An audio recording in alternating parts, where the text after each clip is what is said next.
আসসালামু আলাইকুম রহমতুল্লাহি বারাকাতুহু। এই যে বন্ধুরা দেখুন, এটা একটা ৬০০০ লিটারের পানির ট্যাঙ্কি। এই যে এটা আগেরটা নিচে দিয়ে লিক হয়ে গেছে, এরপর এটারে বদলাই নতুন একটা আনছে। ওই যে ঘরের মহাজন চলে আসছে, ওই যে দাঁড়াই রয়েছে। আসলে উনি রাগ হবে, এই জন্য ওনার মানে ফেসটা ধরি নাই ক্যামেরায়। এই যে দেখুন, ওই দিক দিয়ে লাগাইলাম, এখন এটারে বুশিং লাগাইতেছি। এটা আসলে 2 ইঞ্চি থেকে এটা 1 ইঞ্চি করা লাগবে, এই কারণে বুশিং দিয়া এটা 1 ইঞ্চি করা হলো। এই যে এটা হচ্ছে গেট বাল্ব, লালটা।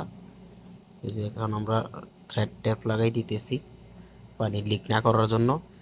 এটা হচ্ছে আপনার একটা সিলিকন, এটা 15 রিয়াল এটার দাম। এটা একটু বেশি সেফটি, কোনো কারণে মনে হয় যে লিক হওয়ার সম্ভাবনা নাই। কারণ ৬০০০ লিটার, এটা যদি কোনো কারণে ইনকেস কোনো কারণে লিক হয়, তাহলে এটা খুলতেও অনেক ঝামেলা হবে, খুললে পানির অনেক প্রেশার থাকবে, খুললে রিপেয়ারিং করাও সম্ভব নয়। এই কারণে সিলিকনটা লাগাইছি। আর আমি যে আমার হাতে যেটা সামানটা, এটা হচ্ছে আপনার চেইন কাপস বলা হয়।